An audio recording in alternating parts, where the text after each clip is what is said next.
स्वास्थ्यकता foundation की तरफ से मैं श्वेता आप लोगों को सुस्वागत करती हूँ।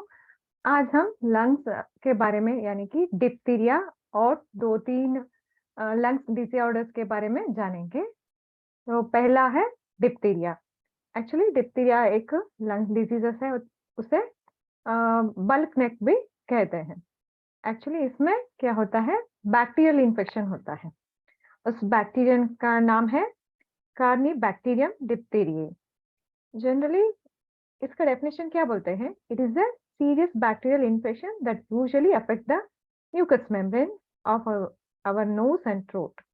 जनरली क्या होता है, हमारा बैक्टीरियल इन्फेक्शन होता है नोज और थ्रोट में, म्यूकस मेम्ब्रेन में एक्चुअली वो इन्फेक्शन होता है। और हमारे जब हम मुंह खोलते हैं उस वक्त वाइट वाइट की तरह वाइट कलर का एक लाइनिंग बन जाता है। इसका हमें पता चलता है उस व्यक्ति में डिप्थीरिया हुआ है। एक्चुअली इसका इंक्यूबेशन पीरियड हम बोलते हैं 3 to 4 डेज तक जो भी बैक्टीरिया होता है वो ग्रो करने में लगता है। और इसमें कॉजेस क्या होता है? जनरली वो स्प्रेड होता है, स्प्रेड एयरबॉर्न ड्रॉपलेट। जब हम खांसी करते हैं उससे जो ड्रॉपलेट अपने सराउंडिंग्स में किसी को भी पड़ेगा, तब वो ये डिप्थीरिया डिजीज उसको लगेगा। और contaminated personal and house hold item, जो कंटामिनेटेड जो भी हम हमारे पास हाउस होल्ड आइटम्स हो सकता है, जो भी हम यूज करते हैं वो कंटामिनेटेड हुआ, उस वक्त क्या होगा, ये डिप्थीरिया स्प्रेड होने का चांसेस ज्यादातर होता है। इस तरह से ये डिप्थीरिया बहुत ही इंटरनल इन्फेक्शन हो जाता है, लंग्स के अंदर जाकर बहुत ही इन्फेक्शन स्प्रेड कर लेता है। इसलिए इसे ठीक तरह से हमें पहचाना है और इसका ट्रीटमेंट करना है। इस डिप्थीरिया ही है, किस तरह से हम पहचान सकते हैं, यानी कि सिम्टम्स क्या क्या हो सकता है। रेस्पिरेटरी ट्रैक्ट में जब हम ब्रीथिंग करते हैं उस वक्त नॉइजी ब्रीथिंग होता है। जो भी हम ब्रीथ इन ब्रीथ आउट करते हैं उस वक्त क्या होता है, नॉइजी वॉइस आता है, खराब साउंड आता है। और शॉर्टनेस ऑफ ब्रीथिंग, उस व्यक्ति में शॉर्टनेस ऑफ द ब्रीथिंग हो सकता है, यानी कि वो लॉन्ग ब्रीथ इन ब्रीथ आउट कर नहीं पाता, उसका लंग कैपेसिटी कम हो जाती है। और कुछ लोगों में क्या स्किन में रैशेस और अल्सर्स भी माना जाता है, उसके स्किन में रेड रैशेस, इस तरह से रैशेस भी हमें मिलता है। और स्पीच, जब हम बात करते हैं, हॉर्सनेस और इम्पेयर्ड वॉइस, जो हम रेगुलरली वॉइस में बात करते हैं उस तरह से वो बात नहीं कर पाते, उसका वॉइस थोड़ा क्या होता है, बहुत ही हॉर्सनेस होता है, रफ होता है, इस तरह का वॉइस उसमें होता है। थ्रोट डिफिकल्टी स्वालोइंग और सोरनेस, जब भी वो खाना खाते हैं उस वक्त स्वालो करने में बहुत ही कष्ट होता है उस व्यक्ति में, और वो कॉफिंग करता ही रहता है। और उसके साथ साथ मसल वीकनेस, उसका मसल्स में इतना शक्ति नहीं होता, उनमें वीकनेस पाया जाता है। Running nose, regularly running nose भी एक सिम्टम्स होता है। स्वेलिंग और स्वेलिंग लिम्फ नोड्स, जब भी स्वेलिंग भी हो सकता है और स्वेलिंग का लिम्फ नोड्स होता है। लंग्स के लेयर में भी लिम्फेटिक सिस्टम भी एक लाइनिंग होता है, उसमें भी और स्वेलिंग आ जाता है। जनरली ये डिप्थीरिया जनरली 5 इयर्स के अंदर हो, चिल्ड्रंस में होता है और बड़ों में भी होता है। जनरली वो छोटे बच्चे होते हैं ना, बिलो 5 इयर्स का, उन बच्चों में ही ज्यादातर होता है। और जो व्यक्ति डिप्थीरिया होने इन्फेक्टेड व्यक्ति ट्रैवल करने से क्या होता है, और भी स्प्रेड होना चांसेस बहुत ही ज्यादा हो सकता है। इसलिए हमें इस तरह से इस सिम्टम्स को देखकर ट्रीटमेंट करना है। इसका क्या है, पॉइंट इज LU11। LU11 हमारे हाथ में आता है, देखिए यहाँ आता है।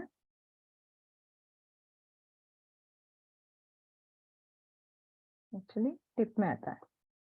देखिए यही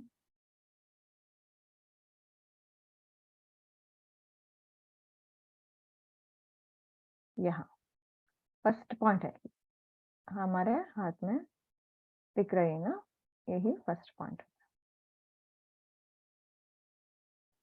ठीक है, हम हाथ में देखिए इसको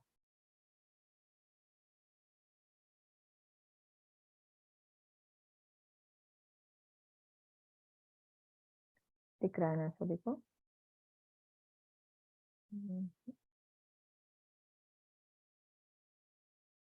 दिख रहा है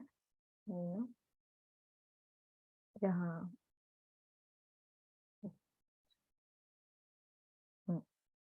यहाँ होता है। ठीक है, जो फिंगर है ना, इंडेक्स फिंगर में यानी कि थंब साइड में आता है पॉइंट। ठीक है, आप देखिए यहाँ इंडेक्स फिंगर में थंब साइड में आता है फर्स्ट पॉइंट। और इस पॉइंट को हमें क्या करना है, एक्टिवेट करना है। ठीक तरह से एक्टिवेट करना है। उसके बाद हम मेथी डालेंगे। यहाँ हम मेथी यूज करते हैं जहाँ हम जस्ट प्रेशर किया है, तो जस्ट हमें उस पॉइंट में प्रेशर दिया है, तो क्या होगा, वो प्रेशर होगा। उसी पॉइंट में हम मेथी दाना डाल लिया है, तो वो क्या होगा, सीड थेरेपी हो गया। इस सीड किस तरह से काम करते हैं, एक सीड में उतना शक्ति होता है कि एक नए पौधा को पैदा करे, और वो पौधा बड़े बनकर क्या करेगा, और इतना ही सीड्स को उगलाएगा। इसी तरह से उनका इतना एनर्जी होता है, वो सभी एनर्जी हमारे बॉडी को ट्रांसफर होता है। इसलिए हम सीड यूज करते हैं। जो हम हमारे किचन में जो यूज करते हैं ना, उसी मेथी दाना ही इनफ होता है। और सब तरह की हम सीड्स यूज करते हैं।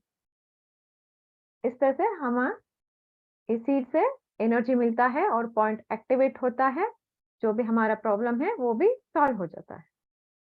ये ल्यू 11 यानी कि लंग्स 11 पॉइंट हम बोलते हैं। ये डिप्थीरिया में यूज कर सकते हैं। और नेक्स्ट प्रॉब्लम होता है इन्फ्लुएंजा फीवर। इसमें क्या होता है, इन्फ्लुएंजा फीवर में inflammatory cells in the lungs, pro inflammatory cells हमारे लंग्स में हो जाता है। इससे इसी कारण क्या क्या सिम्टम्स हमें मिलता है। सिम्टम्स तो फीवर होता है, और चिलनेस यानी कि ठंड लगना, शिवरिंग भी हो सकता है, और हेडेक, बहुत ही हेडेक हो जाता है, भारी भारी होता है हेड। और उसके साथ साथ क्या होगा, कॉफ यानी कि खांसी होता है, और सोर थ्रोट, गले बैठना और गले में इचिंग होना, इरिटेशन होना, ये सभी सिम्टम्स इन्फ्लुएंजा फीवर में भी होता है। जो व्यक्ति में कॉफी होता है, उसके साथ साथ फीवर भी होता है, उस वक्त हमें देख लेना चाहिए। ये भी जनरली किसमें, बैक्टीरियल इन्फेक्शन से ही होता है। और इसे हमें 4 to 8 वीक्स तक एक्चुअली ये प्रोसेस होता है, जो बैक्टीरिया इन्फेक्शन को बढ़ा देता है और फैल जाता है। जैसे इस तरह से छोड़ आए तो वो सीरियस प्रॉब्लम हो जाएगा। इसलिए हमें ठीक तरह से फाइंड आउट करना है और उसी वक्त हमें ट्रीटमेंट देना है। इस प्रॉब्लम के लिए यानी कि इन्फ्लुएंजा फीवर के लिए हम स्टमक 25 को सेडेट करेंगे। स्टमक 25 आप देखिए एक्चुअली मिडल में आता है। एक मिनट,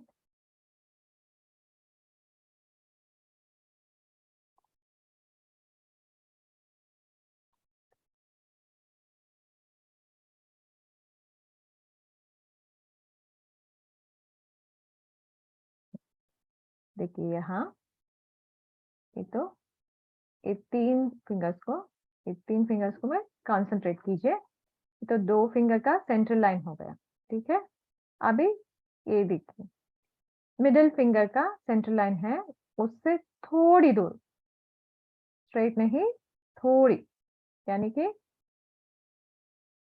यहाँ दिख रहे हैं ना, स्टमक मेरिडियन बोलते हैं इसे भी स्टमक मेरिडियन।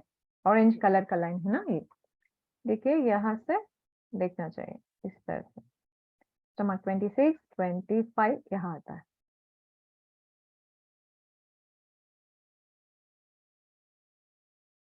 ठीक है,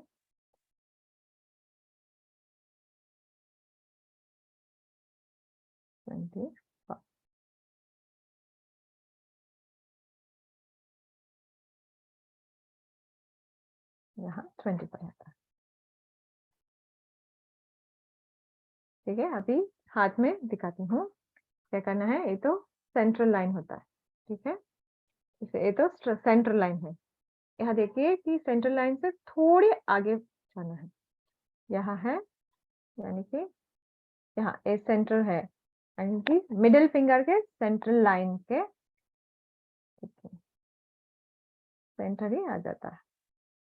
ठीक है, और जब हम देखते हैं ना अंगूठे का इस लाइन के, देखिए इस लाइन से हमें लाइन लगा दिया। एक मिनट दिखाती हूँ, यहाँ अंगूठा है ना, जस्ट अंगूठे से स्ट्रेट लाइन किया तो क्या होगा, थोड़ी नीचे। जब हम हाथ रखते हैं तो नीचे बोल सकते हैं, ये तो इमेज उल्टा है इसलिए। इसी लाइन में, मिडिल लाइन में क्या होता है, अंगूठे के थोड़ी नीचे ए पॉइंट मान मिलती है आपको।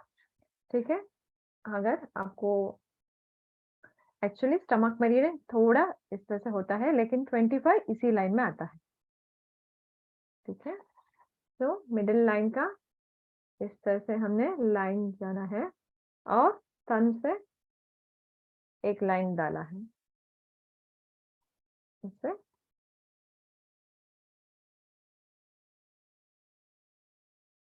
क्या होगा, थोड़ी नीचे आ जाए।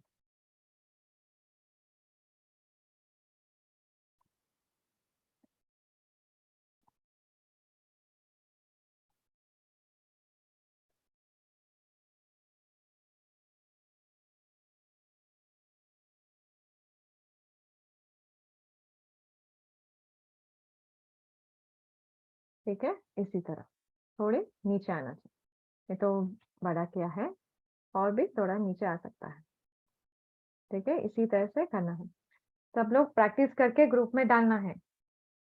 एक ही व्यक्ति डाला है, सब लोगों को डालना पड़ेगा। ठीक है, अभी 2 पॉइंट हो गया। एक पॉइंट LU11 ये डिप्थीरिया के है, और स्टमक 25 ये इन्फ्लुएंजा फीवर के लिए है। अभी तीसरा पॉइंट जो फ्लेम होता है। हमें पता है कि जब भी खांसी होता है हमारे बॉडी में कफ की निर्माण होता है, उस वक्त हमें उस कफ को कम करने के लिए क्या करना है, SP9 को सेडेट करना है। SP9 कहाँ आएगा, हमारे मिडिल फिंगर में आएगा, दिखाती हूँ। ठीक है, SP9 यहाँ है,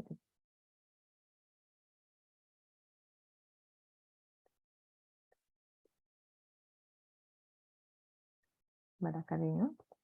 SP9 यानी कि मिडिल फिंगर में जो थंब साइड में, अब हमने देखा है कि first joint and second joint से थोड़ा ऊपर,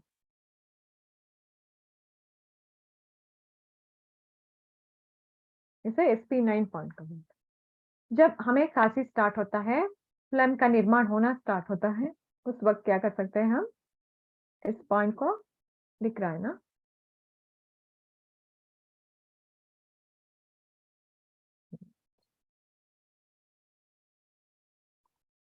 इस हो रहा है, तो उसे SP9 बोलते हैं। ठीक है, फ्लेम जब स्टार्ट होता है निर्माण होने के वक्त, उस वक्त हमें इस पॉइंट को दबाना है, और हमारे बॉडी में जो कचरा है उसे बाहर डालने का ही एक काम SP9 करता है। इसलिए उस वक्त हमें ये पॉइंट को एक्टिवेट करना ही है। सबको पता है ना, इस किस तरह से एक्टिवेट करना, lightly you have to give a gentle pressure, ठीक है, जेंटल प्रेशर देना है। उसके बाद मेथी दाना डालना है। अगर थोड़ा है तो SP9 डाल सकते हैं। अगर एक्सेस फ्लेम हो गया, उसका बलगम का ज्यादा बनना, छाती में जमा होना, ये भी हो सकता है ना, जब ज्यादा निर्माण होता है वो छाती में, यानी कि लंग्स के अंदर निर्माण होकर वही स्टोर हो जाता है। उस वक्त हमें और दूसरा पॉइंट भी लगाना है, वो स्टमक 40 सेडेट। स्टमक कहाँ आता है, हमने देखा स्टमक 36 सभी देखा है ना, स्टमक 40 यहाँ आता है, देखिए back side of the, sorry ये है,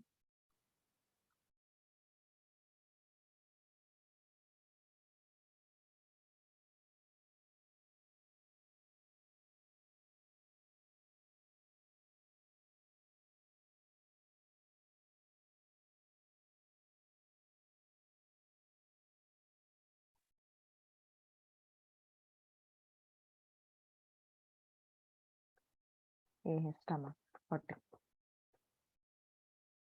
ठीक है।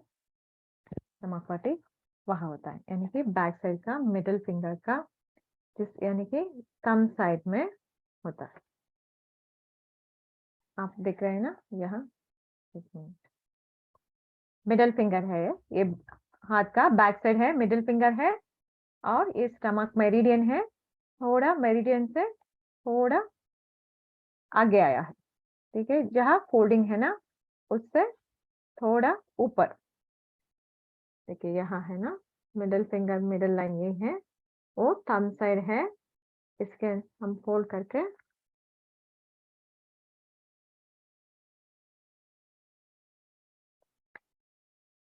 इस तरह से लोकेट कर सकते हैं, थोड़ी लाइन से थोड़ी अंदर गया है, ये स्टमक 40। ये तो बहुत ही पावरफुल पॉइंट है, जो बलगम बनना चालू होता है उस वक्त भी हम इस पॉइंट को यूज करते हैं। इस पॉइंट को ये भी कहते हैं कि स्टॉप स्पूटम, यानी कि निर्माण होना भी स्टॉप करेगा, और जो भी हमारे बॉडी में बलगम जमा है उस सब बलगम को हमारे देह से बाहर निकालेगा। इतना पावरफुल पॉइंट है, जो व्यक्ति में हमें पता चलेगा कि जब व्यक्ति खांसी करता है उस वक्त क्या होगा, we can feel that the person having the sputum, that is wet cough, in that person they have the wet cough, उस व्यक्ति में वेट कफ होता है। जब भी खांसी करता है उस वक्त हमें फील होता है कि उसके अंदर क्या है, बलगम डिपोजिशन हो गया है। इस तरह से उस व्यक्ति को हम स्टमक 40 को सजेस्ट करना है, उस व्यक्ति को स्टमक 40 को एक्टिवेट करना है, तो अच्छी तरह से वो जो भी डिपोजिशन होता है बलगम, वो सब कुछ निकल जाएगा और प्रोडक्शन भी स्टॉप हो जाएगा। इतना पावरफुल है।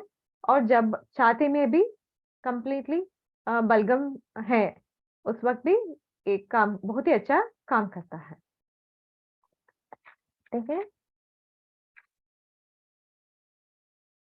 और फिफ्थ पॉइंट है डिस्पेनिया, ये भी एक लंग्स डिसीज है।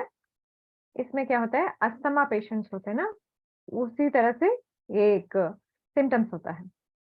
इसे it mean shortness of breathing, dyspnoea का मतलब ही है शॉर्टनेस ऑफ ब्रीदिंग, नहीं, और एक मतलब बोल सकते हैं डिफिकल्टी इन ब्रीथिंग, जो अब हम deep breath in and breath out जो भी है वो उस व्यक्ति नहीं कर पाता है, उसका ब्रीथिंग ही शॉर्ट होता है। Asthma chronic inflammatory diseases where thickness of the bronchiole becomes thick, हमने कल जाना कि ब्रोंक्यूल्स में थिकनेस हो जाता है, उस वक्त क्या होता है, एयर पैसेज जो भी होता है वो इतना ठीक तरह से गैस एक्सचेंज नहीं हो पाएगा। उसी वक्त में प्रॉब्लम क्या होगा, हमारे इन्फेक्शन भी बढ़ सकता है। This is because of the bacteria और वायरस इन्फेक्शन, इसमें जो भी होता है इन्फेक्शन होता है। इसी कारण ही ये प्रॉब्लम होता है, नहीं तो क्रोनिक डिसीज में होता है। जिस व्यक्ति में अस्थमा है, उसे इसी तरह से छोड़ दिया है, तब भी होने का चांसेस है। यानी कि लॉन्ग टर्म में जो स्वेलिंग होता है ब्रोंक्यूल्स का, वो कंटिन्यू है, उस वक़्त क्या होगा? डिस्पीनिया का चांसेस ज़्यादा होता है, ठीक है? इस वक़्त भी हमें एक पॉइंट को एक्टिवेट करना है। इस डिस्पीनिया के जो भी लक्षण होता है, अ, चेस्ट में कंजस्टिव हो सकता है, ट्यूबरकुलोसिस हो सकता है, पल्मोनरी एडेमा हो सकता है, ये सभी चांसेस होता है उस व्यक्ति में होने की। एंड न्यूमोनिया की भी टर्न हो सकता है। और इसका जो भी सिम्पटम्स हम देख सकते हैं कि हाइपोटेंशन, बीपी में डिफरेंस आना, और उस व्यक्ति में कॉफ आता ही रहता है, और फीट और एंकल में स्वेलिंग हमें देखा है, तो स्वेलिंग हम ऑब्जर्व किया है, तो स्वेलिंग लगता है। कहाँ? फीट में और एंकल में। रेस्टलेसनेस, उस व्यक्ति में शक्ति नहीं होता है, रेस्टलेस में होता है, क्योंकि शॉर्टनेस ऑफ ब्रीथिंग मीन्स हमारे लंग्स को ठीक तरह से जितना क्वांटिटी ऑक्सीजन सप्लाई होना चाहिए, उतनी क्वांटिटी ऑक्सीजन सप्लाई नहीं हो रहा। इसी कारण क्या होता है, उसमें थकावट ज़्यादा रहता है, और डिस्कम्फर्ट जो भी है, जो भी वो काम करते हैं ना, उतना अच्छी तरह से वो काम नहीं कर पाते हैं। और नाज़िया, नाज़िया भी हो सकता है, यानी कि उसका वॉमिटिंग सेंसेशन भी होता है।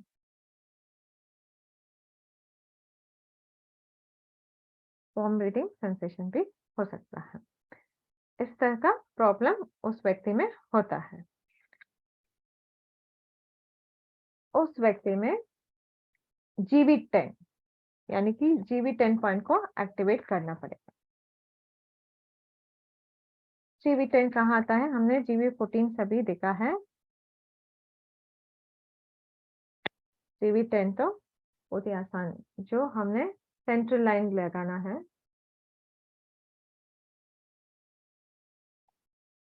मैंने बताया कि कल का क्रीज है उस वक्त।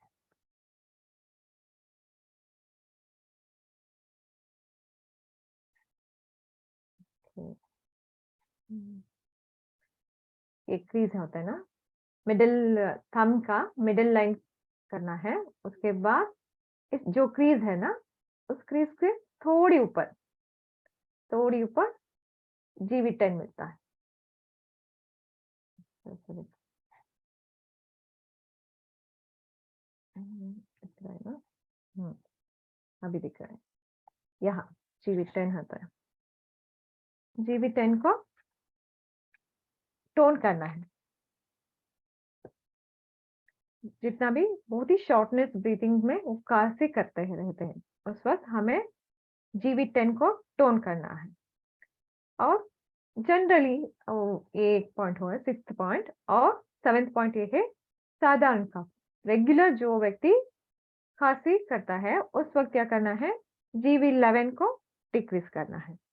यानी कि जीवी10 हमने देखा है, उसके थोड़ी ऊपर, इसके थोड़ी ऊपर जीवी11 आएगा।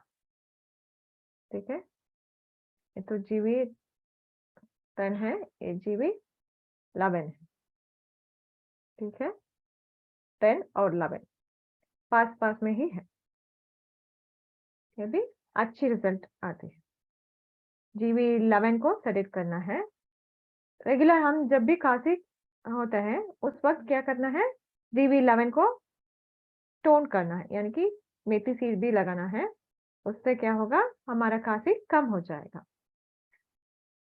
और कुछ लोगों में नर्वस कॉफ विथ डिस्पोनिया, जिस व्यक्ति में क्या होता है, जब भी खांसी करते हैं ना, उस वक्त बहुत ही सांसें कष्ट के साथ साथ वो क्या करता है? खांसी करते हैं, और ब्रेन में थोड़ी हेडेक सभी हो सकता है। उस व्यक्ति क्या कर सकता है? CV6, हमने देखा है ना, CV6 फर्स्ट लाइन हमें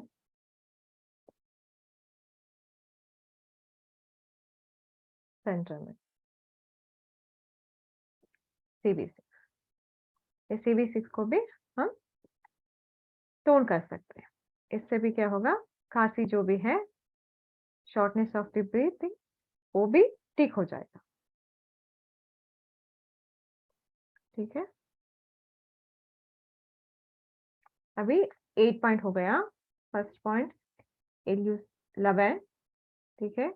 उसके बाद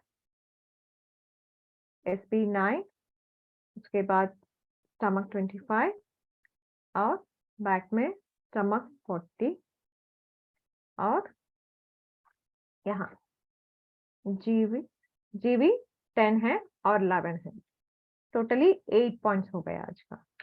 ठीक है, इस पॉइंट को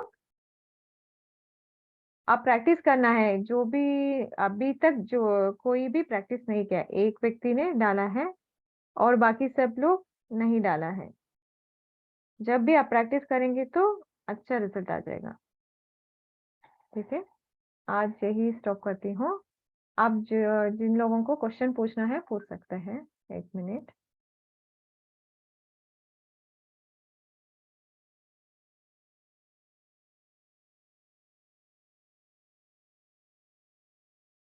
एक ही मिनट।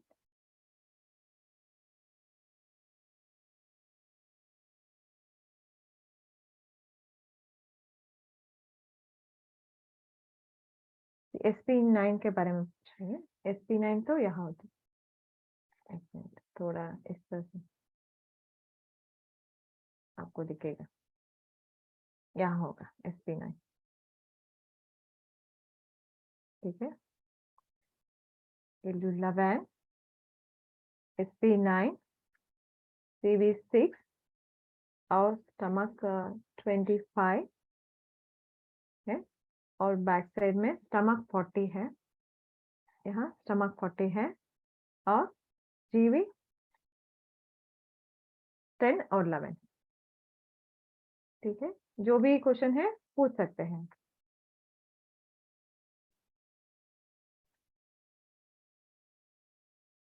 कोई क्वेश्चन नहीं है आज।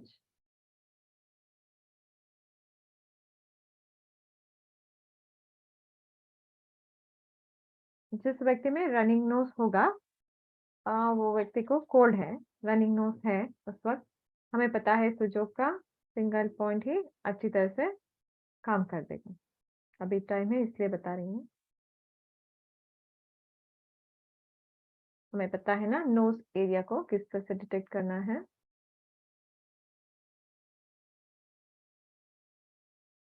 ठीक है, इस तरह से आप लोगों ने देखा होगा बेसिक आक्यूप्रेशर थेरेपी का वीडियोस में है। इस तरह से जब भी हम डिवाइड करते हैं आपने नोज एरिया, जहाँ नोज एरिया होता है इसे नोज एरिया बोलते हैं। उस जब भी हमें रनिंग नोज होता है उस वक्त इस पॉइंट को प्रोब लेके एंटी क्लॉकवाइज करने से क्या होगा, हमारा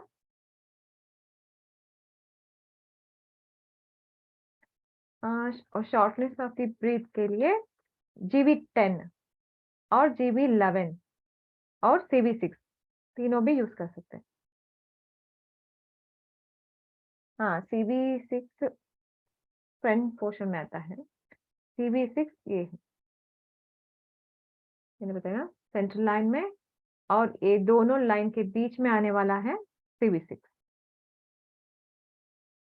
ठीक है, आप पूछ सकते हैं। मैं सब लोगों को अनम्यूट किया है। जो पूछना चाहिए अपने माइक को अनम्यूट कीजिए और पूछ सकते हैं। एक बार 1 मिनट मैं एक बता देती हूँ, उसके बाद आप पूछ सकते हैं। ठीक है, जो भी व्यक्ति में रनिंग नोज होता है, कोल्डनेस यानी कि कोल्ड खांसी होता है, कोल्ड होता है, उस वक्त रनिंग नोज होता है, उस वक्त हमें इजी से हमें पेन या प्रोब जो भी मिलता है उसमें क्या करते हैं, ये नोज एरिया को एंटी क्लॉकवाइज करना है। आपको कंफ्यूज हुआ है तब just you give a pressure on this area. ठीक है, नहीं तो आपको परफेक्ट है, यानी कि वो पानी ज्यादा बह रहा है उसे कंट्रोल करना है तो एंटी क्लॉकवाइज ही करना चाहिए। ठीक है, तो उस वक्त हमें नोज एरिया में एंटी क्लॉकवाइज प्रेशर देना है।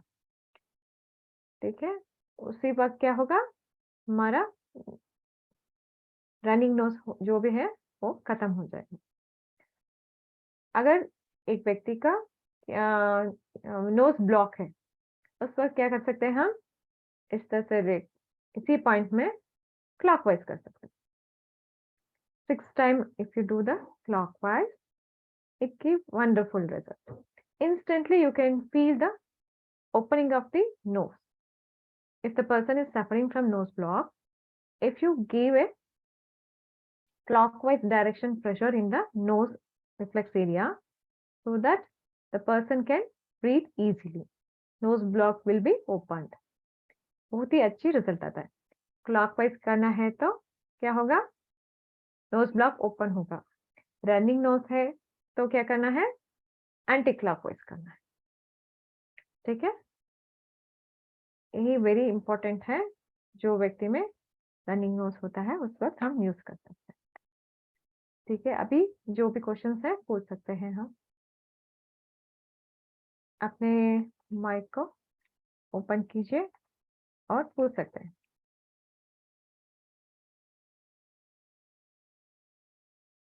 कोई क्वेश्चन नहीं है? नहीं, ये कह रहे थे मैम, ये GB10 है या GV10 है? GV governing pump. वेजल। हाँ अच्छा, वेजल, हाँ, वेजल्स है, वेजल वेजल्स। वेजल, हाँ गवर्निंग Okay. वेजल हम बोलते हैं। That I was doubt. Yes. हाँ The GV and CB6 both are for same work. हाँ, बोथ आर सेम वर्क।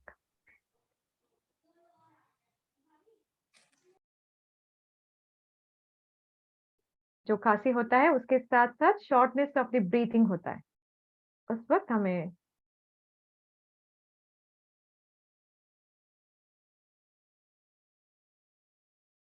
जो सब लोग कंफ्यूज हो रहा है, नहीं, ये आंखें ऊपर होता है।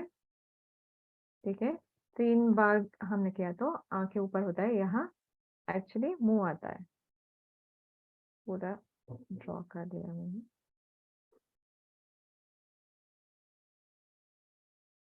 आपको दिखाने लिए तो बड़ा किया था बस। आंखें और नोज आता है, यहाँ माउथ आता है। ठीक है, जो भी है रनिंग नोज, नोज के रिलेटेड जो भी प्रॉब्लम हो सकता है उस वक्त हमें यहाँ प्रेशर देना चाहिए। ठीक है, अभी कोई क्वेश्चन है तो पूछ सकते हैं। कोई क्वेश्चन नहीं है? मैम आई साइट के लिए क्या मैम ट्रीटमेंट? क्या है ना, आप जो भी है इस टॉपिक के ऊपर क्वेश्चन कीजिए। वो टॉपिक भी लेंगे हम, आईसेट के लिए भी टॉपिक लेंगे, लेकिन यहाँ जो भी टॉपिक है आज का उसके संबंधित जो भी क्वेश्चन है आप पूछ सकते हैं। ओके। आप ऑनलाइन हॉस्पिटल में पूछिए, हाँ हम वहीं पर आंसर देंगे, लेकिन ये तो सेशन है ना, ये क्लासेस इसलिए। देखते देखते हंके को प्रॉब्लम हो रहा है मैम, इसलिए या कहा याद आके भी पूछी थी। हाँ, definitely we you can ask in the hospital, online hospital. Okay, is there colour therapy for nose? हाँ है, लेकिन क्या होता है ना, कंफ्यूज हो जाता है। जो भी इन्फेक्शन है तब ब्लैक कर सकते हैं, नोज ब्लॉक है तो रेड डॉट रख सकते हैं, रनिंग नोज है तो ब्लू रख सकते हैं, ब्लू कलर यूज कर सकते हैं। इस तरह से कलर थेरेपी में भी यूज होगा, लेकिन 4 आवर्स रखने से अच्छा होगा, उसके बाद वॉश आउट कर लेना चाहिए। और भी क्वेश्चन है तो कंटिन्यू स्नीजिंग के लिए? हाँ, स्नीजिंग के लिए नोज एरिया में आप यहाँ, हाँ नोज एरिया में जस्ट वो तो सुजोक हो गया पॉइंट में। हाँ 1 पॉइंट में एक्चुअली थोड़ी, क्या बोलते हैं, थोड़ी इस तरह से आते हैं नोज के एरिया में, वही लाइन पे, हाँ थोड़ा इस तरह से आते हैं। उस पॉइंट का नाम मुझे याद नहीं आ रहा है, लेकिन इस पॉइंट इमीडिएटली इंस्टेंटली, हाँ नोज का बगल, में, हाँ जब हम थंब लेते हैं outer side, I mean side. हाँ यही एरिया है, इसलिए आपको हाँ एक सिंगल पॉइंट काफी है। ठीक है, ये सिंगल पॉइंट काफी है आपको स्नीजिंग स्टॉप करने के लिए। हाँ जब भी sneezing continuously, if you feel, and that time you have to give a pressure with the help of pen. Instantly, fraction of second, you can got the result. हाँ Instantly, it will stop. That much of powerful point this is. जो व्यक्ति में सुबह उठते ही sneezing आता है यानी Yeah. कि छींके आते हैं, उस व्यक्ति उठने के बाद इस पॉइंट को दबा सकता है। नहीं तो रात में जब भी सोते हैं ना, उस वक्त इस पॉइंट के ऊपर मेथी डाल के सो गए तो सुबह उठना नहीं हो पाएगा। डे बाय डे वो कम होता स्टार्ट हो गया, यानी कि साइनोसाइटिस जिसमें प्रॉब्लम होता है उस व्यक्ति में ये प्रॉब्लम कॉमन है। तो वो व्यक्ति इस पॉइंट को एक्टिवेट करने से या मेथी दाना लगाने से छींके रुका सकते हैं।